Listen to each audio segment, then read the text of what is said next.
Boa noite a todos, sejam bem-vindos ao canal Espirais de Luz.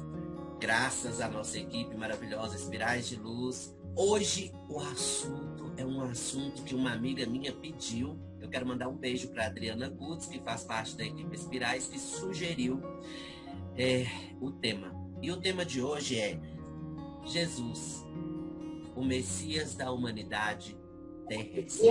Bom, eu peguei como fonte, tá? Para que todos entendam, o livro de Francisco Cândido Xavier, psicografado pelo Espírito de Emmanuel, que chama A Caminho da Luz. Esse livro, A Caminho da Luz, tem um texto muito interessante que fala sobre Jesus. Eu vou ler para vocês o início desse texto, e esse texto ele tem um esclarecimento muito forte, muito grande para todos nós. O Espírito Emmanuel faz as seguintes considerações. Rezam as tradições do mundo espiritual que na direção de todos os fenômenos do nosso sistema existe uma comunidade de espíritos puros e eleitos pelo Senhor Supremo do Universo, em cujas mãos se conservam as rédeas diretoras da vida de todas as coletividades planetárias. Essa comunidade de seres angélicos e perfeitos, da qual é Jesus, um dos membros divinos, ao que nos foi dado saber, apenas já se reuniu nas proximidades da Terra para a solução de problemas decisivos da organização e da direção do nosso planeta por 2 vezes no curso dos milênios conhecidos. A primeira verificou-se quando o orbe terrestre se desprendia da nebulosa solar a fim de que se lançassem no tempo e no espaço as balizas do nosso sistema cosmogônico e os pródomos da vida da matéria de ignição, a face da Terra, de ignição do planeta, perdão. E a segunda, quando se decidia a vinda do Senhor à face da Terra, trazendo à família humana a lição imortal do seu evangelho de amor e redenção. Vemos dessa forma a excelsitude de Jesus, o construtor da nossa moradia, planeta destinado à nossa melhoria espiritual. É interessante que nós não sabíamos disso, mas olha só, Jesus, ele é um espírito responsável pelo nosso planeta. Ele, no espiritismo, dentro dos estudos da doutrina, Jesus é o governador do planeta Terra. Ele faz parte de um grupo de espíritos evoluídos que já passaram por todas as fases e eras necessárias para a evolução individual de um espírito. E ele é um espírito em redenção, ele é um espírito puro. Como ele é puro, ele retém em sua essência todos os conhecimentos necessários. É por isso que Jesus recebe o nome de mestre. Mestre, porque ele é conhecedor de todas as matérias existentes. Jesus conhece física quântica, biologia, química, a administração de empresas, contabilidade, sistema financeiro, sistema social, desenvolvimento de comunidades, enfim, ele colhe, ele tem isso aí dentro da sua essência e colhe as informações uma de cada vez para serem utilizadas conforme a necessidade do momento. Olha que interessante isso. Jesus, ele tem legiões de trabalhadores divinos. Ele lança o escopo da sua misericórdia sobre o bloco de matéria informe que a sabedoria do Pai deslocou do Sol. Então, o que ele fez? Jesus participou, gente, da formação do planeta Terra. Aquela coisinha que saiu lá do Sol, chegou numa órbita, começou a girar em torno de si mesma e começou a formar um planeta. Desde esse momento que Jesus acompanha. Então, Jesus, ele é a pessoa que retém todos os processos de criação do planeta, desde o início. Então ele conhece a máquina humana, ele conhece a máquina biológica de todos os seres habitantes do planeta. Isso explica que não existe milagre efetuado por Jesus. Jesus apenas reorganizava todo o sistema orgânico de alguém que necessitava. Mas tem algo por trás disso. Vocês repararem, quando a gente fala assim, se você vai para um centro espírita tomar um passe na intenção de se curar, não vá na hora do passe, vá na hora da palestra, chegue antes, ouça a palestra e tome o passe. Por que eu estou falando isso? Vocês já notaram que Jesus, antes de fazer e efetuar as suas curas, ele chegava na cidade e ele começava a falar. Antes dele chegar, as pessoas, os seus discípulos chegavam antes e pregavam o evangelho, levavam a palavra de Deus. Naquele momento, as pessoas que ouviam e que iriam ser merecedoras da cura, elas mudavam a sua psicosfera dentro das informações do evangelho. E nesse momento é a hora em que a psicosfera mudada favorecia o trabalho de Jesus Cristo. Ele chegava e ele salvava. Eu falei hoje com a minha amiga e ela me dando os conceitos. Cristo significa Salvador. E Jesus é um nome dado de batismo. Então Jesus, ele traz essa informação através dos próprios exemplos, em que a humanidade demorou muito tempo para compreender que existe uma profilaxia antes da cura. Ele necessitava falar do evangelho, as pessoas assimilarem e em seguida ele poder recuperar, reconstruir as falhas orgânicas e reestabelecer uma saúde perfeita. Mas ele sempre falava assim, você não... A pessoa falava, muito obrigado, Jesus, você fez um milagre. Não, quem te curou foi a sua fé. Jesus deixou bem claro outra coisa muito interessante. Ele falava assim, sois deuses, vós fareis aquilo que eu faço e ainda muito mais. Jesus quer dizer que nós somos espíritos irmãos dele e que nós estamos evoluindo como ele e que como ele nós iremos ser bons. É para isso que culmina toda a evolução. E é por isso que a misericórdia de Deus, ela é infinita. Aquele que é negativo, que ainda alimenta o materialismo, que ainda está no processo inferior, ele vai chegar aonde a gente está, que é o momento em que nós trabalhamos a misericórdia dentro de nós. A capacidade de perdoar, a capacidade de amar, a capacidade de compartilhar a bondade. Deus é para com o próximo. Sempre. Os princípios de deveres são esses. Deus é para com o próximo. Então, quando Jesus veio, ele não veio para burlar lei nenhuma. Ele veio para te orientar. Ele não veio para acabar com leis. Ele veio para poder te qualificar, te ensinar como utilizar-se dessas leis, que são as leis padrões do universo. Por isso que existe uma codificação que foi passada para, inicialmente, o nosso primeiro médium chamado Moisés. Ele fez 10 mandamentos. E Jesus, em seguida, ele não chegou e falou, olha, aqueles mandamentos de Moisés não são bons, não. Ele falou assim, resumo tudo em 2 leis. Ame a teu Deus sobre todas as coisas e ame o teu próximo como a si mesmo. Por que ele utilizou a frase como a si mesmo? É porque Jesus sabe que a humanidade é egocêntrica. Ela é capaz de amar-se extremamente, mas quando ele vai amar o próximo, ele primeiro ama ele mesmo. Então, às vezes, ele não tem a capacidade de expressar isso e acaba escolhendo, fazendo escolhas erradas ou tomar caminhos errados. Mas se ele começa a amar aquele próximo como ele ama a si mesmo, ele vai sentir as dores do outro. Ele se coloca no lugar do outro. Então, é nesse momento que você colhe as bem-aventuranças de Jesus. Porque você ama o teu próximo de uma maneira forte, intensa. Jesus veio no momento que a humanidade se encontrava na ascensão espiritual. É quando a humanidade atingiu um nível de compreensão da unificação de crenças.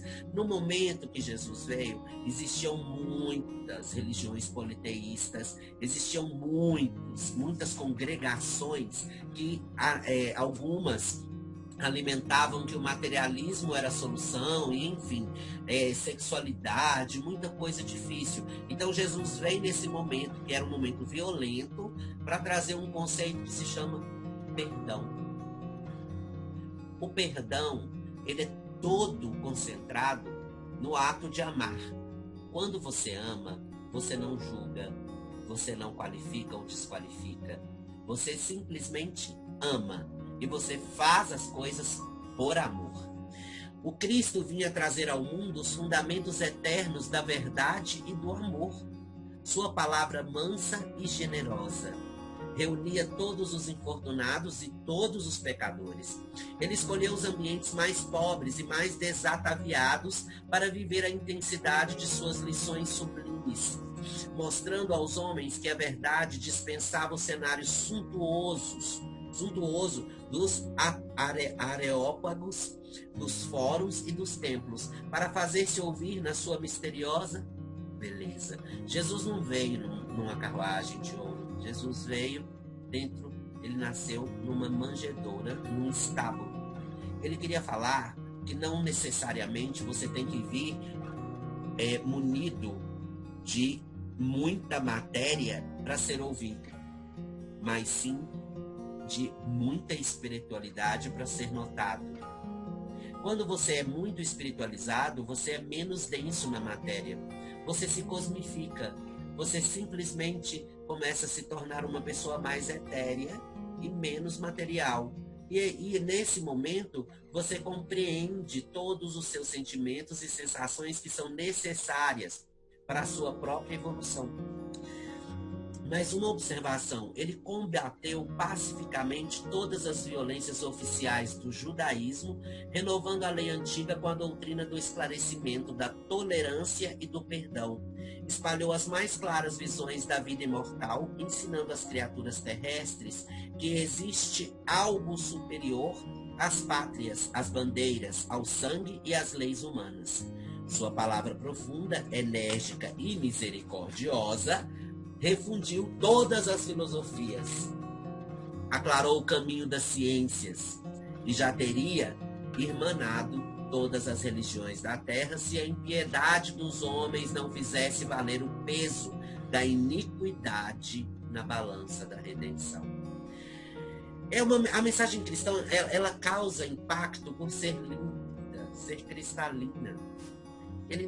Jesus não usa intermeios, ele não está ligado a rituais, a processos iniciáticos, a nenhum tipo de imagem material. Jesus, ele simplesmente traz a informação. Você precisa seguir o caminho que seja o caminho do bem. Ele não te fala que você tem que fazer isso ou fazer aquilo, você só tem que ser bom. Sendo bom, você é amor. Sendo amor, você é incondicional. Sendo incondicional, você é imparcial e impessoal. Nesse momento, você pratica o perdão. Você não guarda as dores nem mágoas. Não importa o teor nem o nível de pecado, entre aspas, de erro daquela pessoa. Você acaba perdoando ela, mesmo que seja um motivo intenso. Tá? Então, para isso, o mestre não exige que os homens se façam heróis ou santos de um dia para outro. Não pede que os seguidores pratiquem milagres, nem lhes reclama o impossível. Ele dirige-se à palavra dele à vida comum, aos campos mais simples do sentimento, à luta vulgar e às experiências de cada dia. E a gente vê nessa mensagem cristã o esclarecimento que o Velho Testamento é o alicerce da revelação divina. O Evangelho é o edifício da redenção das almas. Como tal, devia ser procurada a lição de Jesus, não mais para qualquer exposição teórica, mas visando cada discípulo o aperfeiçoamento de si mesmo, desdobrando as edificações do Divino Mestre no terreno definitivo do Espírito. Nesse sentido, é importante compreender que o cristianismo é a síntese em simplicidade e luz de todos os sistemas religiosos mais antigos, expressões fragmentárias das verdades sublimes trazidas ao mundo na palavra imorredora de Jesus. A palavra de Jesus, ela tinha uma força gigantesca. Eu vou falar para vocês dessa forma para vocês começarem a compreender.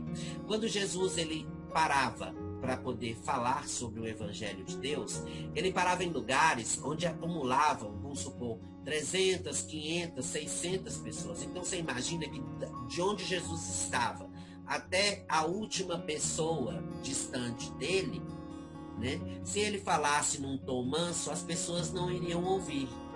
Vocês compreendem o que eu estou falando? Mas o que acontecia? A luminosidade desse Espírito, Jesus Cristo, era tão grande, que ele falava em tom manso e a sua palavra reverberava. Ela tinha a mesma altura, chegando aos ouvidos de cada pessoa presente. É como se ele utilizasse um microfone, um megafone, que não existia na época. Mas ele alcançava, através daquele momento, através de um efeito, porque ele é conhecedor das leis da física e de todas as leis existentes que regem a vida no planeta Terra, ele conseguia fazer com que a sua palavra chegasse a cada indivíduo. Naquele momento que Jesus fazia isso, ele realizava a primeira profilaxia. Ele falava assim: conheças a verdade vos libertará. Nesse sentido, nós temos algo muito importante. Jesus trazia a verdade de Deus. E quando ele mostrava essa verdade e ele falava, as pessoas sentiam na essência que o que ele estava fazendo era aliviando as dores delas. Ele estava levando a ideia de que Deus ama todos igualmente, independente da sua condição, de qualquer que seja a casta nessa vida material. Então ele era uma pessoa que igualava a humanidade como irmãos. Sejamos fraternos uns com os outros. Sendo assim, o cristão verdadeiro deve buscar, antes de tudo, um modelo nos exemplos do Mestre, porque o Cristo ensinou com amor e humildade o segredo da felicidade espiritual, sendo imprescindível que todos os discípulos edifiquem no íntimo essas virtudes, com as quais saberão remontar ao calvário de suas dores no momento oportuno. Ele falava, meus queridos, não haverá possibilidade de conhecer o reino de Deus se não nascer de novo.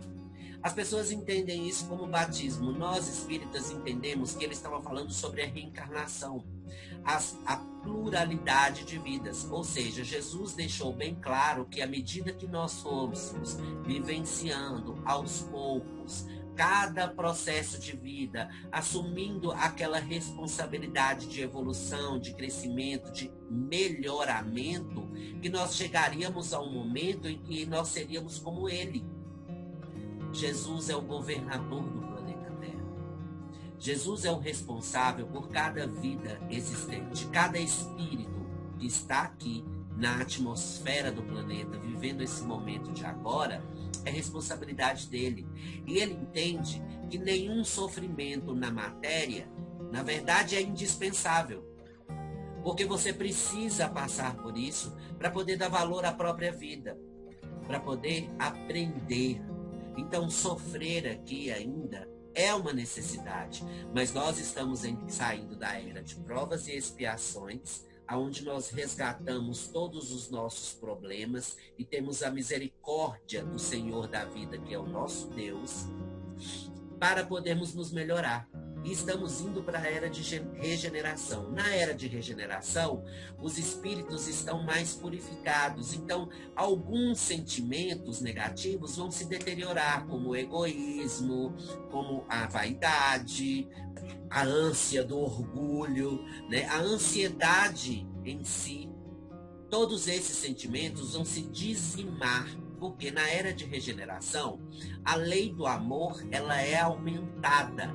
As pessoas se tornam comuns umas às outras. Não vai existir essa história de fulano é assim ou Beltrano é aquilo. Não, vai existir a distribuição e a delegação de responsabilidades entre os seres humanos. E os seres humanos vão assumir essas responsabilidades de maneira madura, de maneira consciente, trazendo para a sociedade o conhecimento de que o amor é a porta para a evolução individual e para o crescimento de cada ser, conforme a necessidade de cada um.